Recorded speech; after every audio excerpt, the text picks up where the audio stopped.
సబితా ఇంద్రారెడ్డి గారు మాట్లాడింది చూశాను అధ్యక్ష. చాలా ఆవేదన భరితంగా బాధతో వారి సభలో మాట్లాడుతూ ఉంటే చూసి సరే వారి బాధ ఏంటో ఒకసారి నేను కూడా మాట్లాడదామని వచ్చాను అధ్యక్ష. అధ్యక్ష, కాంగ్రెస్ పార్టీలో 2004 కంటే ముందు వేరే పార్టీలో ఉన్నటువంటి సబితా ఇంద్రారెడ్డి గారిని కాంగ్రెస్ పార్టీలో చేర్చుకొని టికెట్ ఇచ్చి వారిని 5 సంవత్సరాలు ఫుల్ ఫ్లెడ్జ్డ్గా మంత్రి చేసి 2009లో మళ్ళీ టికెట్ ఇచ్చి మళ్ళీ మంత్రి చేసి ఒక దశాబ్ద కాలం అధ్యక్ష అత్యంత ముఖ్యమైనటువంటి పోర్ట్ఫోలియోలు వారికి ఇచ్చి ఒక దశాబ్ద కాలం వారు మంత్రిగా కాంగ్రెస్ పార్టీ చేసింది అధ్యక్ష. 2009 నుంచి 2014 వరకు మంత్రిగా ఉన్నటువంటి సబితా ఇంద్రారెడ్డి గారికి 2014లో కూడా కాంగ్రెస్ పార్టీ టికెట్ ఇచ్చింది అధ్యక్ష. సరే, దురదృష్టమో అదృష్టమో 2014లో కాంగ్రెస్ పార్టీ అధికారంలో రాలేదు, టీఆర్ఎస్ పార్టీ అధికారంలోకి వచ్చింది అధ్యక్ష. కాంగ్రెస్ పార్టీ బాగా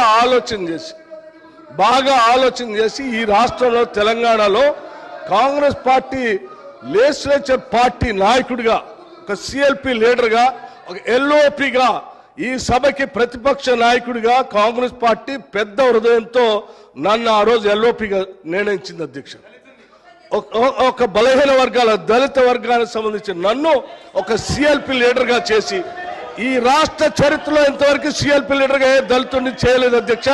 మొట్టమొదటిసారి నన్ను చేసి అక్కడ కూర్చోబెడితే ఒక దశాబ్ద కాలం మంత్రిగా పనిచేసి కాంగ్రెస్ పార్టీలో అన్ని పదవులు అనుభవించినటువంటి సబితా ఇంద్రారెడ్డి గారు నా వెనకుండి నన్ను ఎల్ఓపిగా నిలబెట్టాల్సింది పోయి కేవలం అధికారం కోసం నేను వారి ఇంటికి వెళ్ళి కూడా అడిగాను అధ్యక్ష.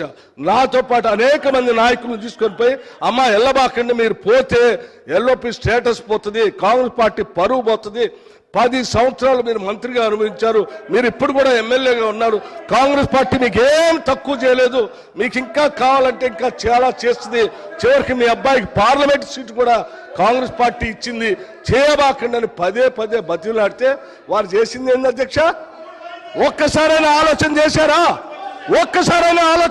మీరు ఏం ఆలోచన చేశారు అధ్యక్ష? నీ అధికారం కోసం, మీ స్వార్థం కోసం కాంగ్రెస్ పార్టీ నిర్ణయం కాదని ఈ రాష్ట్ర చరిత్రలో ఎవరిని చేయలేకుండా నన్ను సిఎల్పి లీడర్గా చేస్తే అది లేకుండా చేయటం కోసం వదిలిపెట్టిపోయి టీఆర్ఎస్ పార్టీలో చేరినటువంటి వారు ఇవాళ బాధపడుతూ మాట్లాడుతున్న ఆవేదన చెందుతున్నా అంటే ఆవేదన చెందాల్సింది ఎవరు అధ్యక్ష? నేనా, కాంగ్రెస్ పార్టీ, లేకపోతే ఈ రాష్ట్రంలో ఉన్నటువంటి ప్రజాస్వామ్యవాదుల? ఎవరు అధ్యక్ష బాధపడాల్సింది? వారా? ఇంకా ఏం ముఖం పెట్టుకొని ఈ సభానాయకుడిని రేవంత్ రెడ్డి గారిని, ముఖ్యమంత్రి గారిని పట్టుకొని ఇంకా మాట్లాడుతున్నారు? దేనికి మాట్లాడుతున్నారు అధ్యక్ష? ఏం చేశారని, ఏం గొప్పలు సాధించారని, ఏం చేశారని? పార్టీలు మారి పరువు తీసి మొత్తం ప్రజాస్వామ్యాన్ని కూలి చేసింది కాకుండా ఇంకా మాట్లాడుతూ ఉన్నారు, ఆవేదన చెందుతున్నారు, బాధపడుతున్నారు. అంటే బాధపడాల్సింది ఎవరు అధ్యక్ష? ఇది కాదు, బాధపడాల్సింది మీరు. ఏం మాట్లాడుతూ ఉన్నారు? ఇంకా ఏం కూర్చోండి.